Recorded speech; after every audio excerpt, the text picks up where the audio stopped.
Добро пожаловать в нашу колонию. Довольно, хватит. Оставьте его. А теперь убирайтесь. Вставай. Меня зовут Диего. Я Я не хочу знать, кто ты такой. Ты только что появился здесь. Хорошее начало для знакомства. Не успели определиться и сразу к делу. Прям как в жизни. Видеоигры принято считать делом несерьезным, отвлекающим от реальности. Но словами Морфеуса из «Матрицы», что есть реальность? Особенно та, которая не всегда отвечает на вопрос «кто ты есть?». В тот момент, когда мы убежали в свой виртуальный мир, мы на самом деле на пути к идентификации.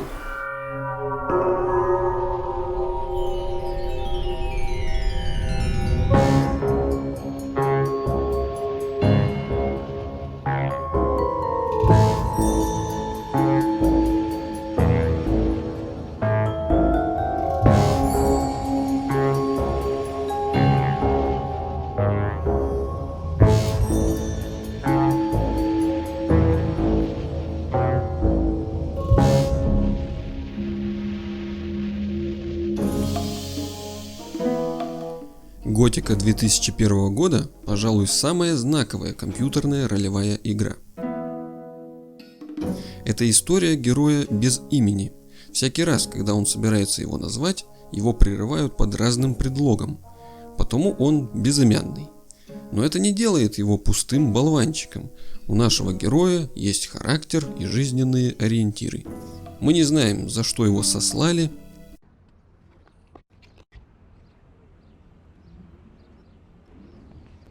А мы, кстати, в Иркутске. Сослали в колонию, огороженную магическим куполом, в который можно только войти, но нельзя выйти. Сюда отправляют всякого рода преступников. Примечательна начальная сцена, которая знакомит нас с нашим героем, когда тому зачитывают приговор, прежде чем отправить за барьер. Именем короля Рабара II я приговариваю этого каторжника к... Остановитесь, каторжник! У меня есть для тебя предложение. Это письмо должно быть доставлено верховному магу Кругами. Ты зря тратишь свое время. Ты можешь выбрать любую награду. Тебе дадут все, о чем ты попросишь. Что ж, хорошо. Я возьму письмо. Но на одном условии. Избавь меня от его болтовни. Ах ты смеешь! Молчание! Отправляйте его.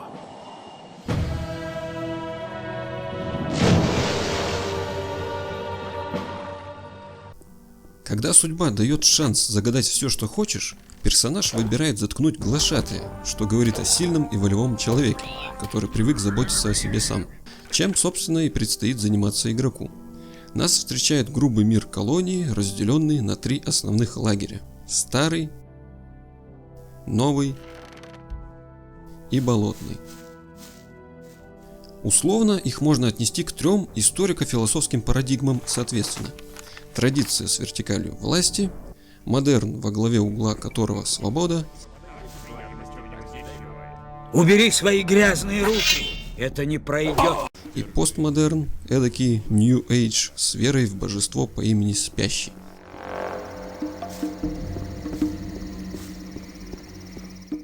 К какому из них присоединиться, решать нам. Нельзя сказать, какой хуже, а какой лучше. У каждого своя идеология, везде могут быть как враги, так и друзья. Было бы неверным считать рядового игрока человеком замкнутым, асоциальным. Сразу всплывают такие понятия, как эскапизм, инфантилизм. Но не будем торопиться с выводами. Так почему же человек играет в игры? Если коротко, ради самого процесса. Ведь одно дело бороздить просторы Кальрадии, начав с нуля и потихоньку набираться опыта, армии, наделов, чтобы основать собственное государство. Словом, прожить свою историю. И совсем другое – использовать ради этой цели чит-коды на золото и опыт, чтобы быть всесильным с самого начала.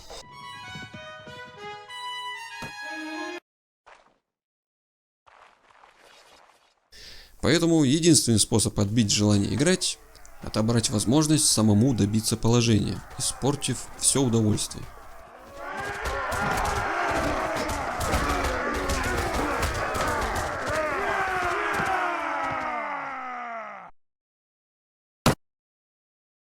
Что плохого стать кем-то в виртуальном мире?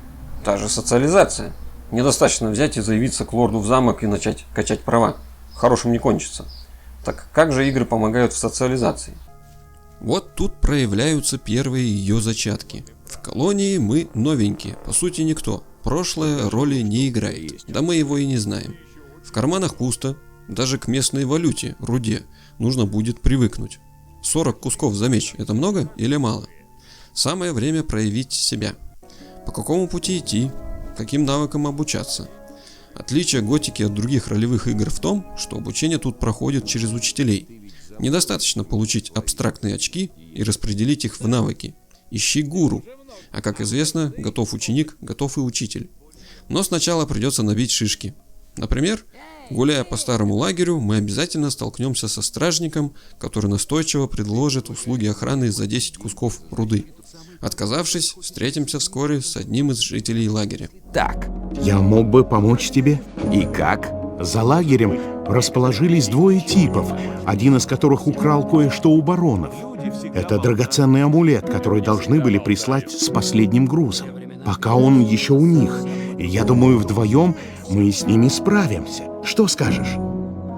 Были времена, все было совсем... Пока меня не впутали. Пока... Ну вот мы и пришли. Подальше от твоего друга Диего.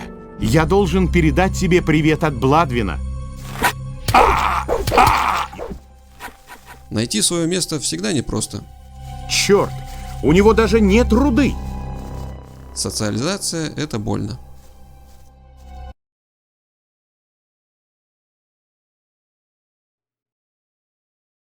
Это история о человеке по имени Стэнли. Стэнли, или сотрудник номер 427, работал в одной фирме, занимающей огромное здание. Обратный пример, где имя героя известно, но характер отсутствует. Притча о Стэнли – это история офисного работника, который доволен своей бессмысленной, монотонной работой, не задает вопросов и не высовывается. Известный сюжет о маленьком человеке. Наш Акакий Акакиевич следует правилам и установкам и делает все, как от него требуется. А вести нас будет голос рассказчика, к которому Стэнли будет прислушиваться. Не случалось в этой компании. Что-то явно было не так. Стэнли был настолько этим шокирован, что просидел на своем стуле в полном оцепенении еще несколько часов. Постепенно собравшись с мыслями, Стэнли все же решил встать и выйти из своего кабинета.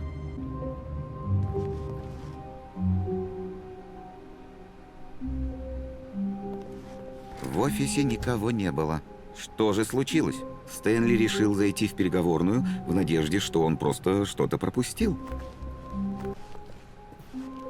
Оказавшись перед двумя открытыми дверьми, Стэнли, не раздумывая, вошел в левую. Данное перепутье – одно из основополагающих в игре. Следуя указаниям, мы быстро доходим до конца, игра перезапустится, а мы окажемся там, откуда начали, в кабинете 427.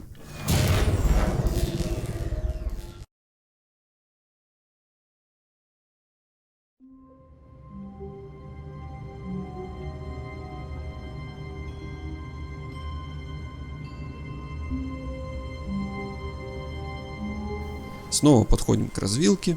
Оказавшись перед двумя открытыми дверьми, Стэнли, не раздумывая, вошел в левую. Но что если... Переговорная была совсем не там. И Стэнли, конечно, знал это. Возможно, сперва он решил зайти в комнату отдыха, чтобы лишний раз полюбоваться ею. Конечно, и данный вариант развития событий был известен системе. Не надо обманываться. Так есть ли границы моей свободы? И каковы они? И если все прописано по сценарию, в чем смысл? Стэнли, полагая, что спит, спрашивал себя, а что, если и другие люди слышат этот голос, когда они спят? На самом-то деле, это был совсем не сон. Поплутав так немного, мы попадем в лимб, где рассказчик уже открыто поиздевается над игроком. Стэнли пронзительно закричал: «Умоляю! Кто-нибудь, разбудите меня! Меня зовут Стэнли! У меня есть директор! Я работаю в офисе! Я настоящий! Кто-нибудь меня слышит? Кто я? Кто я?» И потом все почернело. Это история о женщине по имени Мариэлла. Мариэлла проснулась у себя дома, она встала, оделась, взяла свою сумку и пошла на работу. Но именно в этот день ее променад был прерван появлением странного мужчины, который шел по улице, разговаривая сам с собой, иногда срываясь на крик, и неожиданно упал замертво на тротуар. Мариэлла позвонила в скорую и какое-то время стояла и рассматривала странного человека. «Очевидно, он был сумасшедшим», — подумала она. «Все знают, как выглядят сумасшедшие». А ту ли дверь я выбрал? Я уже не уверен. Это мое первое «я» сомнение. Важно помнить, что выбор между одним и другим не совсем выбор, как между левой дверью и правой. Есть третья дверь, но до нее еще надо добраться. Поэтому пока постоим и подождем. И пусть наше бессознательное само найдет из этого выход.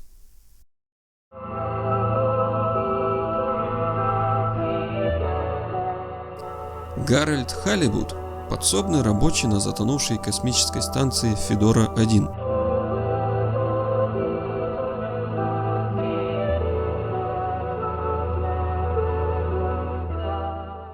Игра начинается с оплаты штрафа и памяткой о запретах.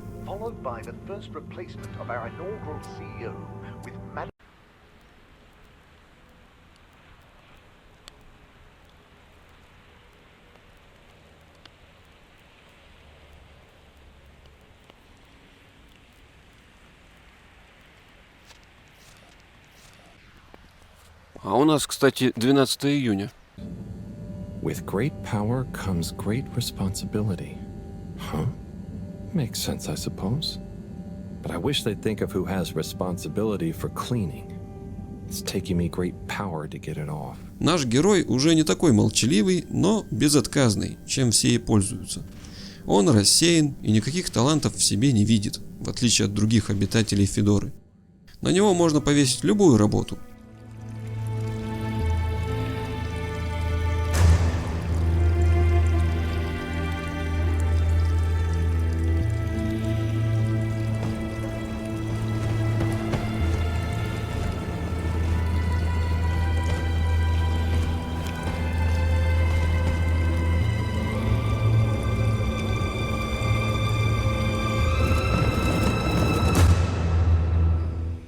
Это мое второе и третье «я».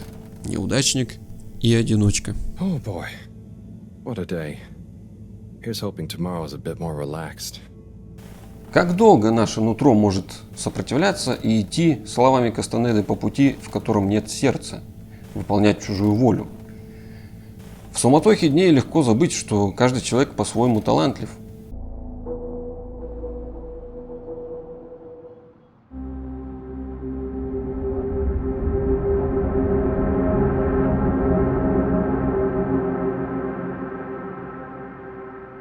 Медитативный пазл Гарагоа оставляет игрока одного с историей о поиске 5 плодов.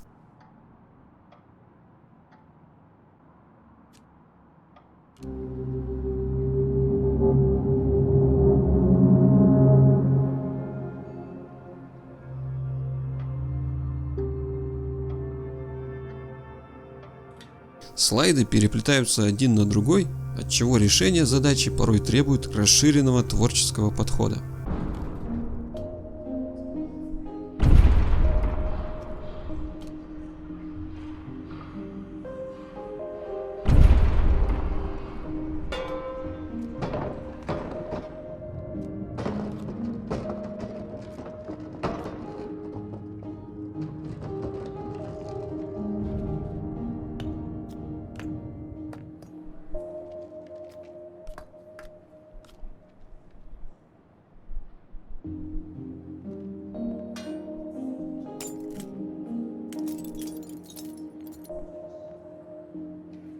Это спокойный и умиротворяющий опыт для игрока. Чего не скажешь о Гарольде, рефлексирующем свою беготню туда-сюда.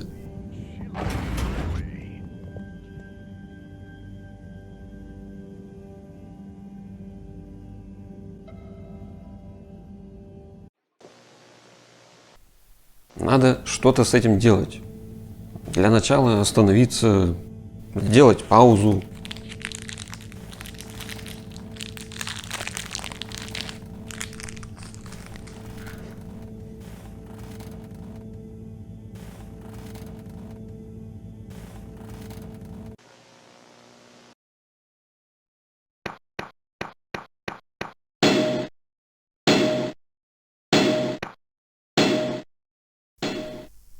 Тема альтер-эго также раскрывается в одной из самых старых серий игр «Принц Персии». Еще в классической версии 1990 года на 4 уровне мы встречаемся со своим отражением тенью весьма аллегорично и буквально одновременно.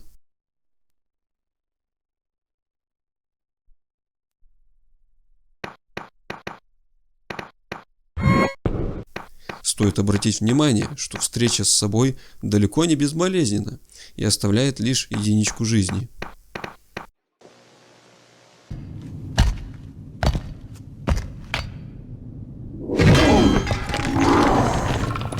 Впоследствии тема тени будет повторяться, ибо величайший враг спрячется там, где ты меньше всего будешь его искать. Это отражено в названии второй части из трилогии «Песков времени» «Воин внутри». Нарушив ход времени в первой части, принц вынужден бежать от демона Дахаки. Дахака! Он нашел меня здесь.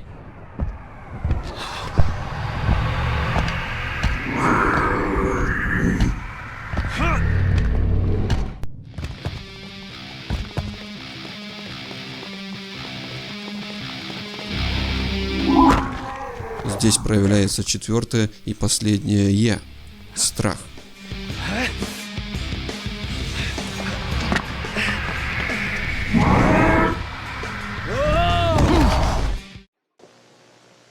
Говоря о страхах, нельзя не вспомнить о детстве, из которого все мы родом, как говорил психолог Алексей Капранов. Одно дело сознание взрослого, которое имеет свои защитные фильтры, и другое дело детское, открытое ко всему новому.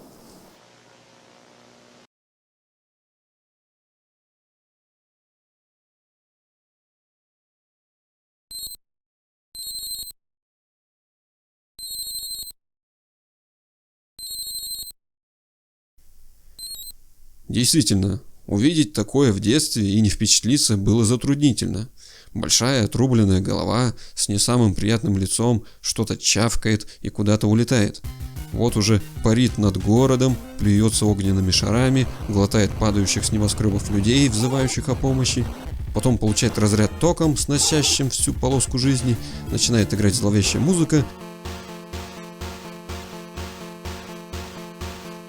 Внизу ухмыляются черепа, голова сдохла и кричит. Вишенка на торте, пугающий гамовер.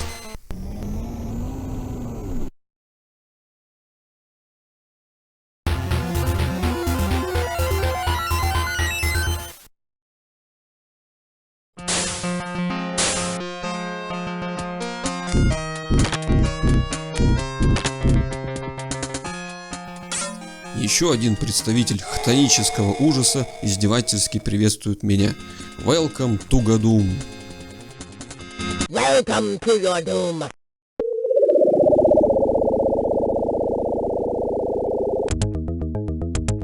И снова летят головы.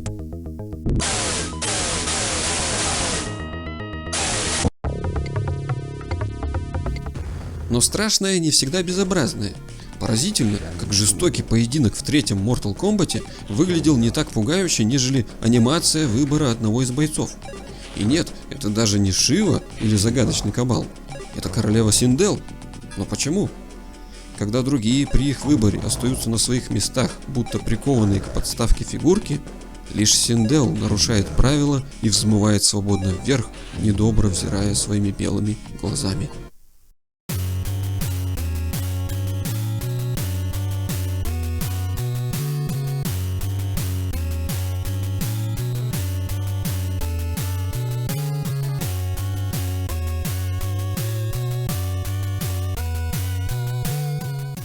Или вот Чужой 3. Человечек мечется по лабиринтам, пытаясь спасти прикованных к стенам людей. Вокруг злые монстры и беспощадный таймер, который приведет к гибели, если не успеть вовремя. И снова противный экран Game Over, защита от которого в детстве была — это закрыть уши и зажмуриться. Вот человек лежит на земле и протягивает к свету руку помощи, но спасения нет, игра окончена. Думаю, не меня одного впечатлила данная безысходность. Большинство людей в нашем мире абсолютно не ценят жизнь. Но только не вы. И не теперь.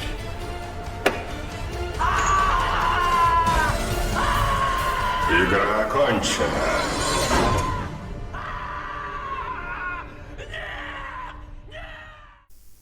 Мементо мори. Кому как не геймерам задумываться о смерти приходится чаще всего. Действительно, что страшного умереть в игре? На самом деле страшно повторять цикл раз за разом, откатываясь назад и снова, теряя время. Ну и видеть себя со стороны, конечно. Вернее, то, что еще осталось.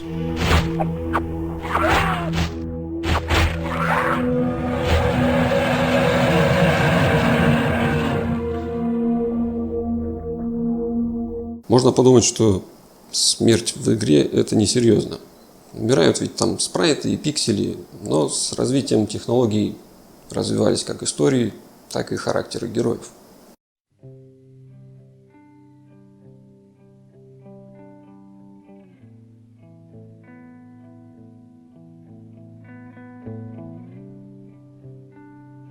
Можно ли считать Джона Конрада великим человеком? Не знаю. Я помню, однажды в Кабуле он полмили тащил меня к вертолету эвакуации. Так что я не объективен. Но факты не лгут. Этот человек герой. Игра Spec Ops с символичным подзаголовком «Черта» — яркий образец того, куда могут привести непомерные амбиции. Восхищаясь смелостью полковника Джона Конрада, капитан Мартин Уокер тоже хотел следовать его примеру и быть образцовым бойцом, которым будет гордиться вся страна. По сюжету, полгода назад Дубай оказался уничтожен мощнейшими песчаными бурями. Связь с городом пропала, тысячи людей оказались в ловушке. Для эвакуации гражданских туда был направлен 33-й батальон армии США под командованием Конрада. Но операция прошла не по плану. Солдаты не покинули город и вскоре исчезли вместе с командиром. 2 недели спустя армия получает странный радиосигнал от полковника. Чтобы выяснить, что произошло, в Дубай отправляют небольшой отряд спецподразделения «Дельта» во главе с Уокером, бывшим сослуживцем Конрада. Мы в Дубае, господа. Ага, все глухо. Начальные титры знакомят нас с именами разработчиков. Помимо них в титрах присутствует и имя игрока. Примечательно, что на английском это звучит как «специальный гость», на манер какого-нибудь сериала. Наша роль в этой пьесе пока не совсем ясна, поэтому следуем дальше. Ставьте цели, стань лучшей версией себя. Фраза, если подумать, идиотская. Автор как бы намекает: все есть матрица, а люди в ней программы.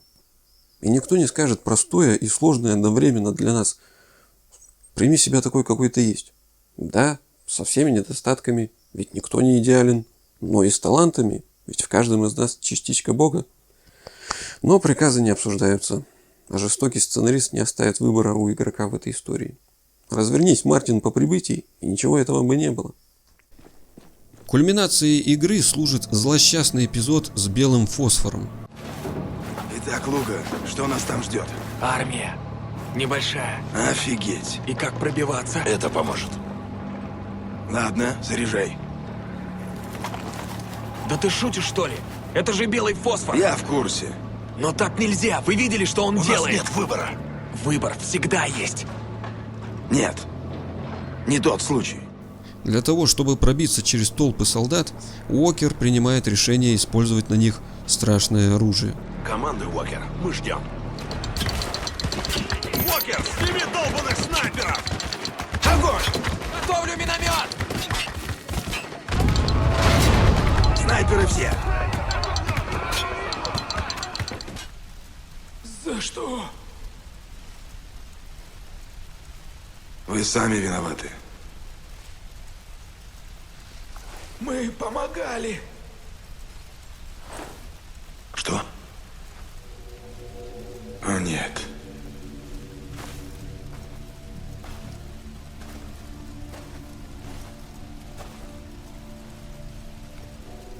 Те маленькие точки на камере дрона, что Мартин посчитал за вооруженных солдат, на самом деле оказались мирными жителями, которых готовили к эвакуации. Здесь мы перешли черту.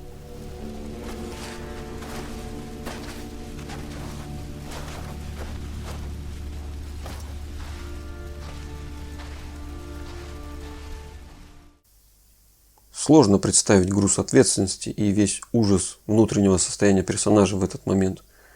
Тут нужна хоть какая-то надежда и выход. И он находится. Переложить ответственность на Конрада. Это его провал миссии. Он и виновен в случившемся. Полковник! Что происходит? Мы выживаем, капитан. Как умеем. Что происходит? Мы ошиблись. В смысле? Это сделал Конрад. Это все он. Ну, и что делать? Подыграем ему. Пока. В конце мы все же доберемся до полковника, поднимемся наверх самой высокой башни Бурдж-Халифа, ведь мы же ставили себе высокие цели.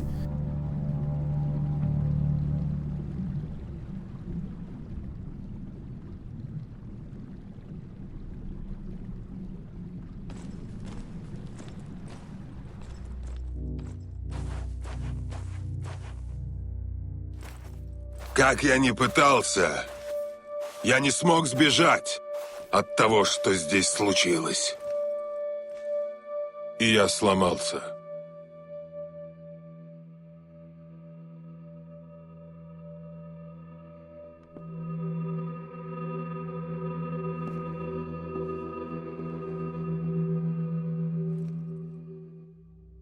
Джон? Это ты? Не похож? Я устал от игр, Джон. Поверь мне, это не игра. Вот только эта история не про счастливый конец, и мы в ней далеко не лучшая версия себе.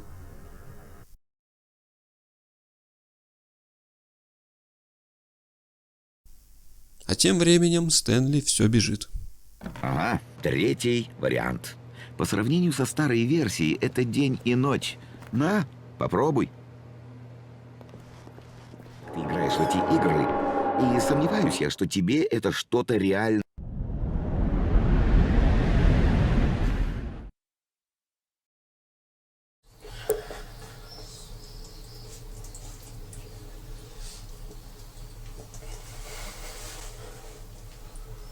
Посмотрев 10 лет звонок, да еще на видеокассете, как будто из того фильма, я очень впечатлился историей длинноволосой девочки, проживающей на дне колодца. Особенно, когда она выходила из своей реальности в нашу через телевизор. Мне еще потом долго снились кошмары с ее участием, а потом я призадумался.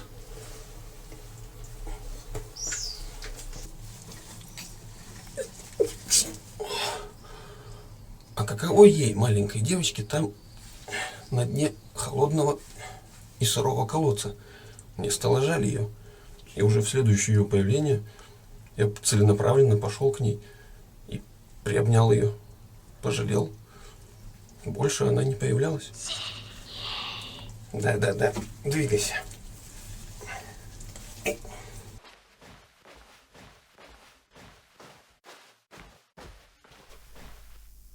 Первым из 4 природных врагов в книгах Кастанеды выделен страх. На вопрос, как его одолеть, Дон Хуан отвечает просто – не убегать. Набегавшись из одного времени в другое, принц решил, что победил Дахаку. Я победил Дахаку и саму судьбу. Пришло время выбираться с этой скалы.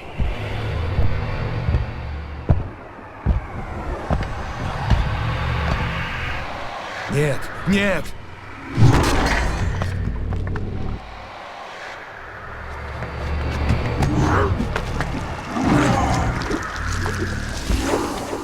Но бегством от страха не спастись.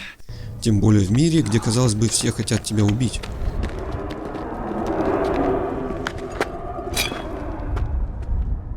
Что это за зверь?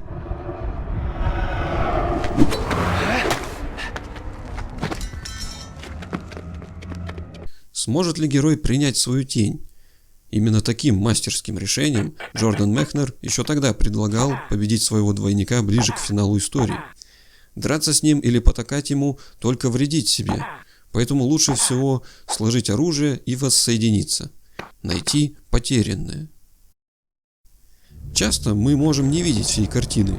Сейчас для нас этот таинственный незнакомец ничем не отличается от врагов, но переплетением времени из настоящего в прошлое и наоборот окажется, что это и были мы сами. Я спас свою собственную жизнь и даже не знал об этом. И вот уже ситуация, которая расценивалась как нападение, с другой точки зрения выглядит как защита себя самого. Стань лучшей версией себя, ничем не лучше наивного за все хорошее против всего плохого. Любое явление в мире амбивалентно. Водой можно как напоить, так и утопить. Мир не делится на черное и белое. Об этом лучше всего писал Булгаков. Не будешь ли ты так добр задуматься над вопросом? Что бы делало твое добро, если бы не существовало зла? И как бы выглядела Земля, если бы с нее исчезли тени?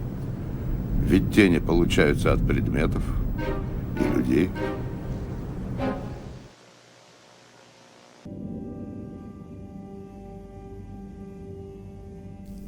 В какой-то момент Гарольд именно в той самой камере, которую постоянно чистил и в которой у него была вспышка музыкального озарения, More to life?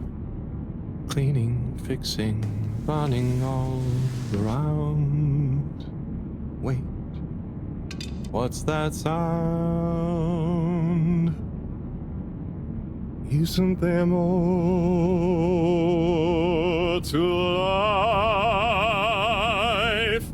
I clean and I fix till my legs feel like bricks. My best friend is a mop. I work till I drop. And for what? встретит близкое ему по духу рыбообразное существо, с которым наконец сможет найти общий язык.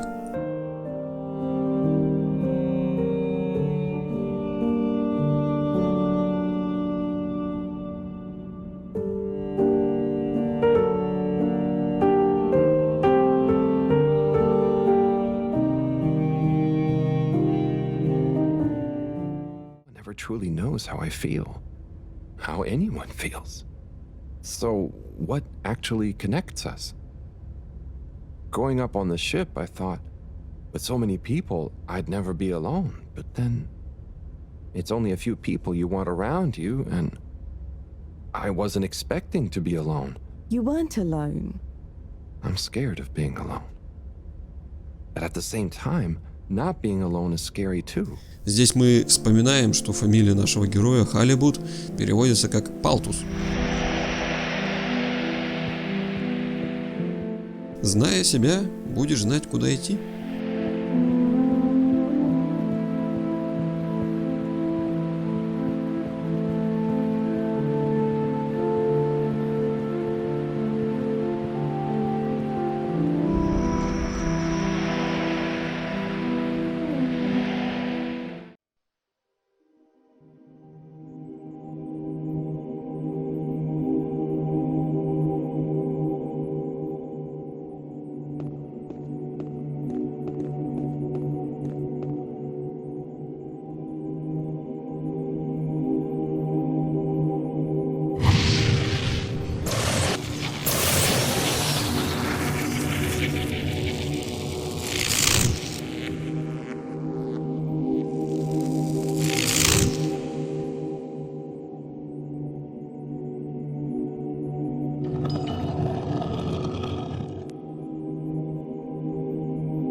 Откуда безымянный знает, куда идти?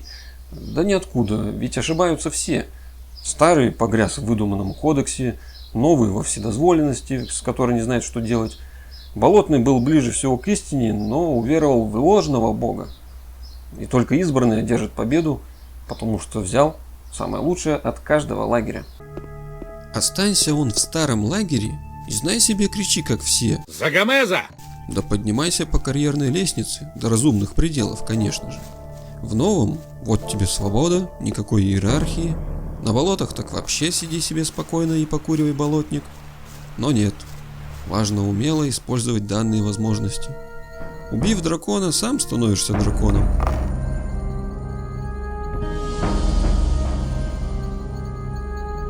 Со свободой можно не знать, что и делать. Раб, как известно, мечтает не о свободе, а о своих рабах, в данном случае рудокопах или крестьянах. А теша себя лишь иллюзиями, можно лишиться рассудка от того, как рушится твое мировоззрение. Никаких больше гуру и стражей. Только я. Один. Умри.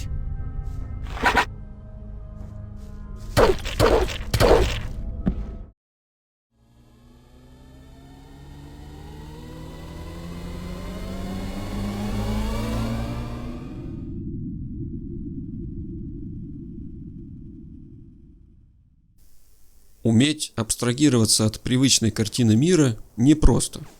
Это наглядно иллюстрирует фэс, начинающийся в одной плоскости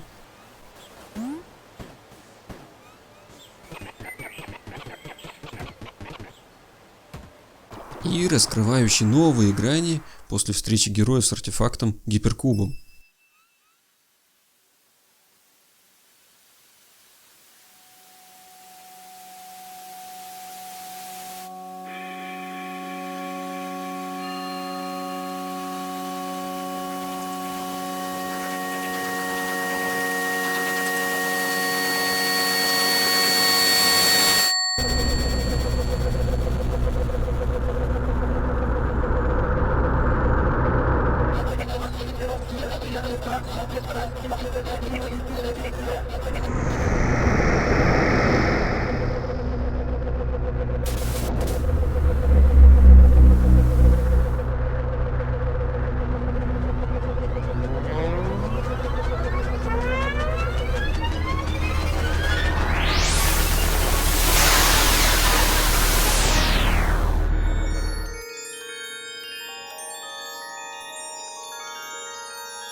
Теперь мы можем исследовать привычный мир со всех сторон, посмотреть под другим углом. Поэтому будем восстанавливать картину мира, собирая ее по кусочкам.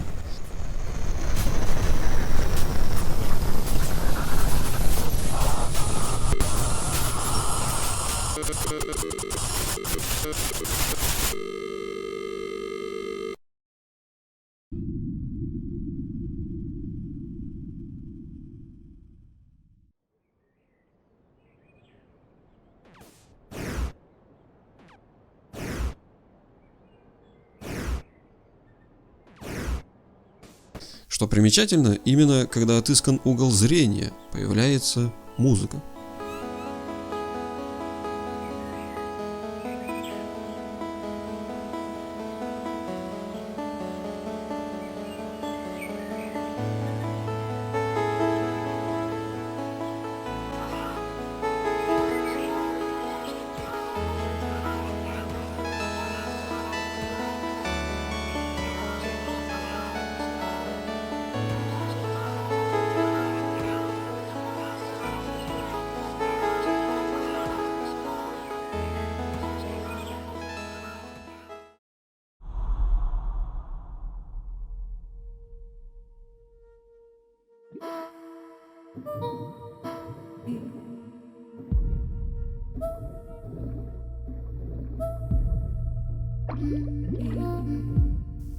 Музыка – этот источник гармонии и сопричастности с миром.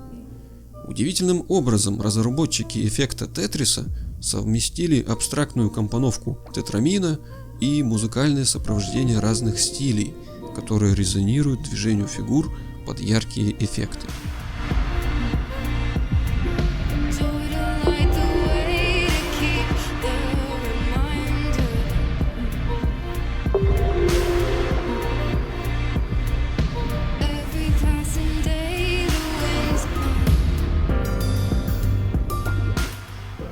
позволяет почувствовать принадлежность к чему-то большему,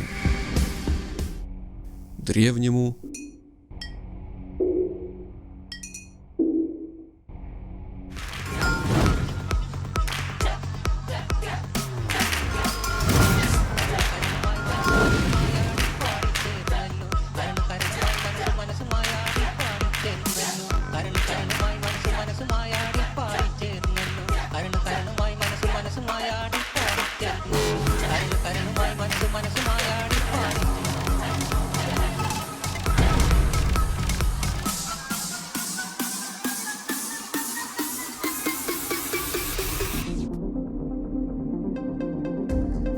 с природой,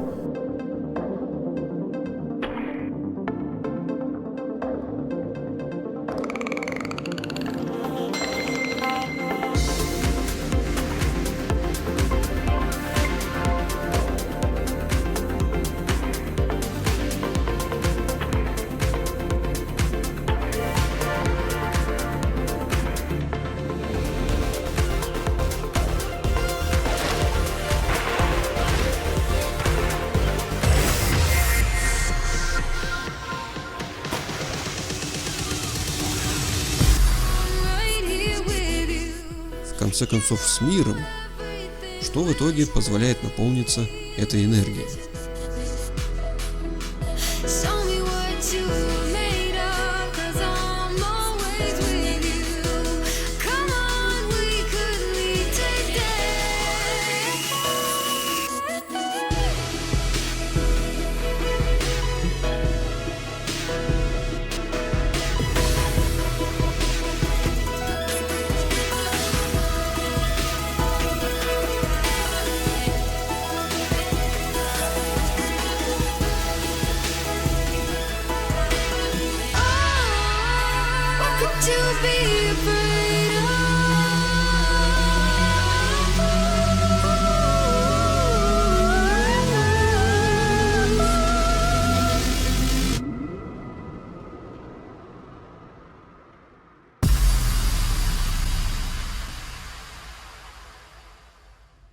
Жан Бодрияр справедливо бы заметил симулякры и потребление.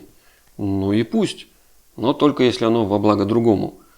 Я думаю, те, кто в конечном итоге разочаровываются в играх, говорят, что лучше бы потратили свое время на что-то более полезное, на самом деле забывают оттуда и музыкальные композиции, и любимые истории, что оставили след, герои, характер которых придавал уверенности. Ведь если пассивно потреблять, конечно, будет опустошение. Так может дело не столько в играх, сколько в том, как мы полученный опыт используем. Можно было бы просто быть благодарным за пережитые эмоции, принять этот опыт и делиться им с окружающими во благо.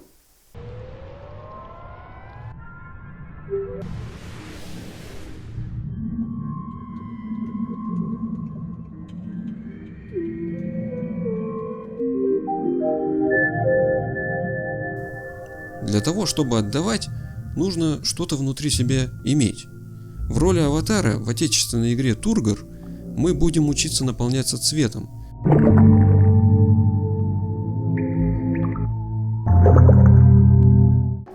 Чтобы делиться им и оживлять этот умирающий и тусклый мир. На всех цвета не хватит, и даже на себя. Но в этом и проявляется помощь другому.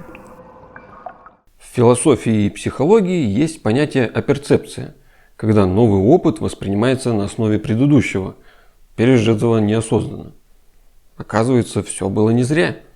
И даже некогда увиденная шутка или мем могут заиграть по-новому, ну или просто порадовать другого. Или когда какая-нибудь девушка, например, из Атланты, делает косплей на харизматичного персонажа Маджима Гора из серии игр Якудза.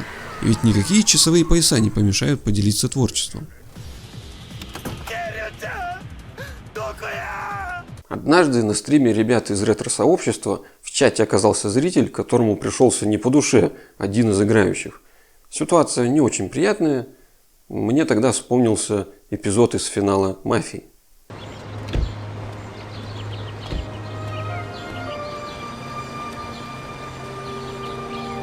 Мистер Анджело,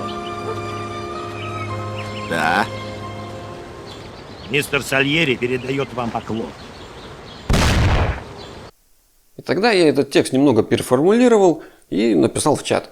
Ребята шутку оценили и посмеялись, отпустив ситуацию, чему я был рад.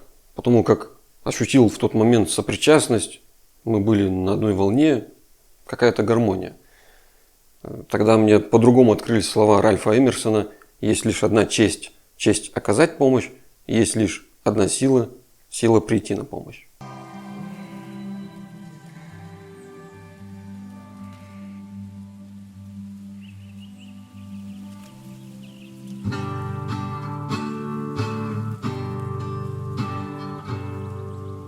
Но кто поможет Фрэнсису Вендетти, племяннику некогда знаменитого фолк-исполнителя Джонсона Вендетти?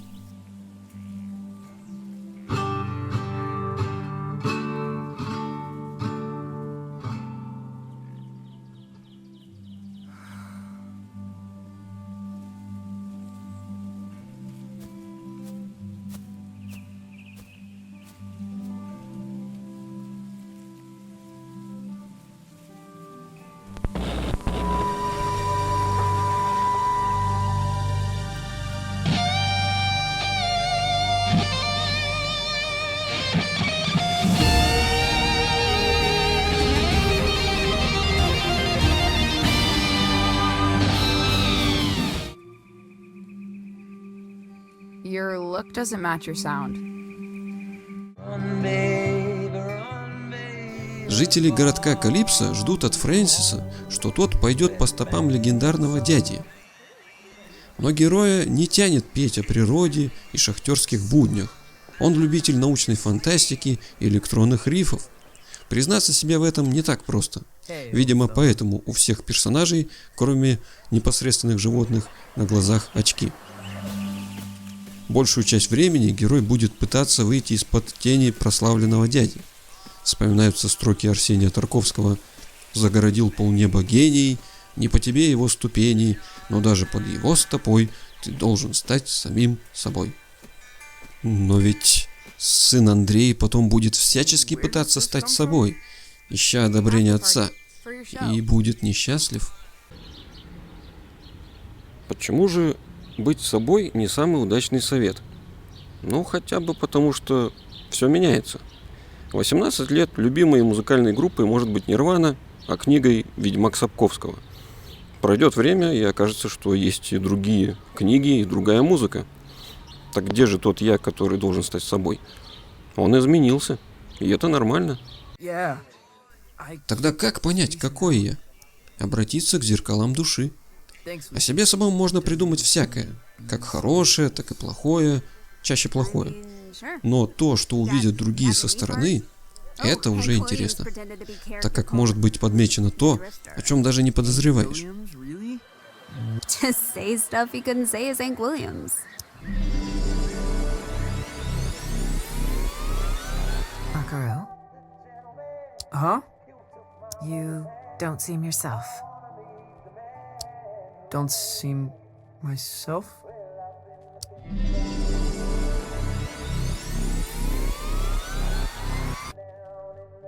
I've decided to create the most elaborate stage persona the world has ever seen.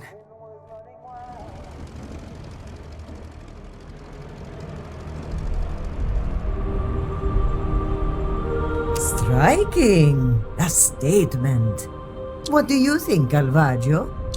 A triumph of the human spirit! Sorry about that. И уже тогда, делая то, что любишь, можно будет дать лучший концерт в своей жизни.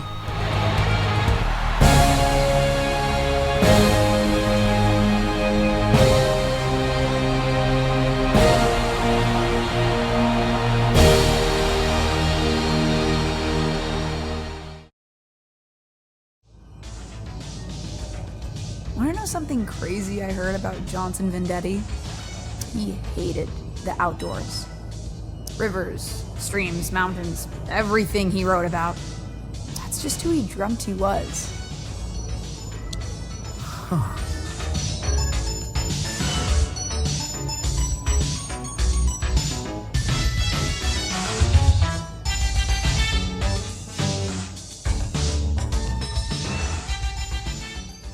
Так для чего играть в видеоигры? Так ли жесток игрок, который порой делает не самый гуманный в них выбор?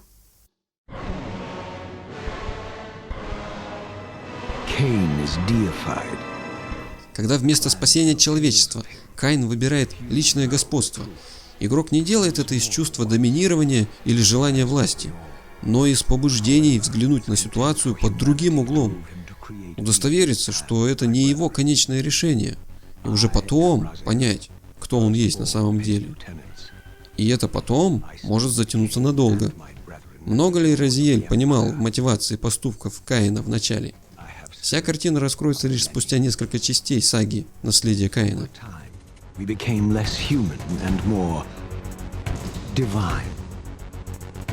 To suffer the fate of traitors and weaklings, to burn forever in the bowels of the lake of the dead.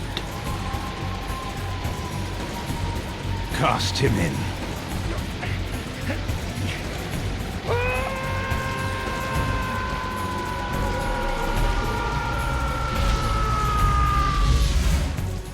Потому что все меняется, и уже не стоит бояться, ведь сохранившись в игре, мы оттачиваем встречу с неизбежным.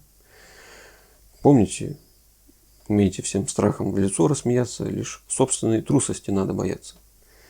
Есть мнение, что возможность сохранения приводит к неспособности принимать ответственность у игрока. Перефразирую Достоевского, если есть сохранение, все дозволено. Но только почему-то именно игроку приходится в конце Mass Effect брать на себя ответственность и спасать галактику, жертвуя собой. Либо спасать Хайрул и принцессу Зельду. В то время как все, конечно, понимают, что ее надо спасать, но ничего не делают. Да-да-да, Линк, мы все знаем, вот тебя только героя ждем. Спасибо, что хоть заканчивается все хорошо. Но пройдет всего несколько минут, и Стэнли, сидя в своем офисе живой и невредимый, снова запустит игру. Интересно, чего же хотел добиться рассказчик?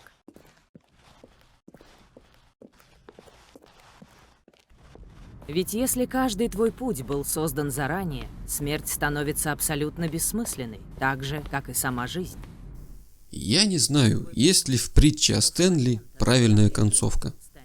Да это и не важно. Результат не важен. Зато путь, который мы прошли, оставит след.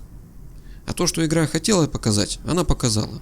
Человек — это не машина, исправно нажимающая кнопки, а все-таки творец, открытый к познанию. Но я верю, что есть особенная концовка этой истории. Когда в очередной раз перед нами встанет сомнительный выбор дернуть тот или иной рычаг, мы вспомним, что есть и другой выход. И всегда был. Сомневаться — это нормально. Сомневаясь, мы выбираем. Выбираем вернуться к себе и вспомнить, что не одни.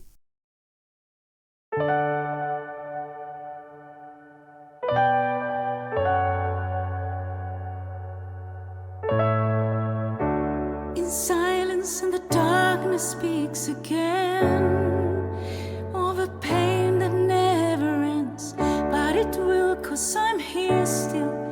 I forgot. We can be stronger than sin. I used up every doubt to let you in, and this time out of light I see everything. It's how you make me breathe at night when I'm feeling small. How you break it down when I'm against the wall.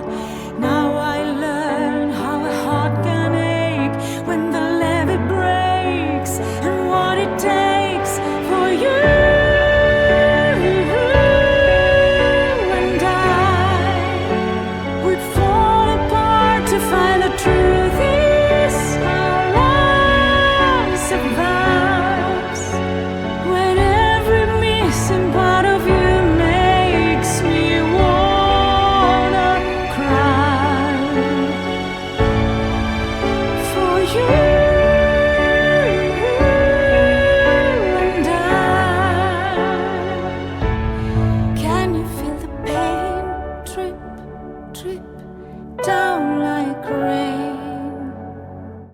всех не очень Александр, удачно. мистер Антон передает вам привет. Видимо, это после того, как тебя убили. Мистер Антон передает привет.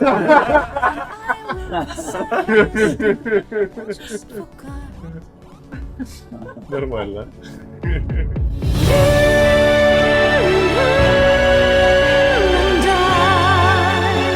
We fall apart to find the truth is so long suffice. When every missing part of you makes me wanna cry. For you and I. Can you feel the pain? Drip, drip down like rain. Wherever we are, drip, drip, just like rain.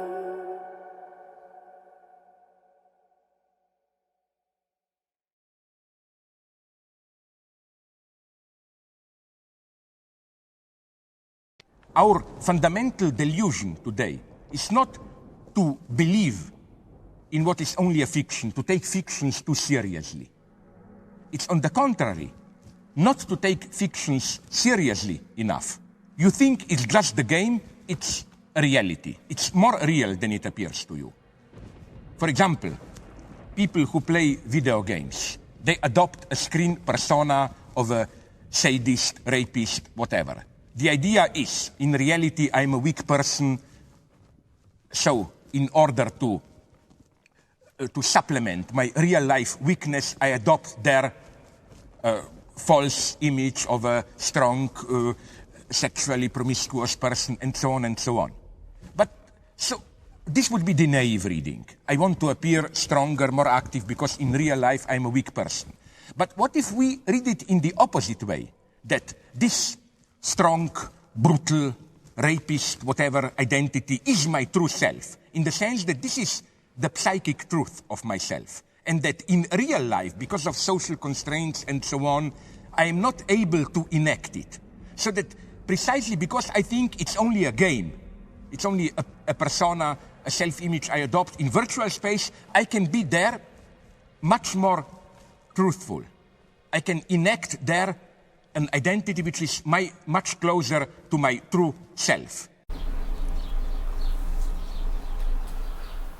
Вначале было Слово, и Слово было у Бога, и Слово было Бог. Словом можно убить, Словом можно спасти.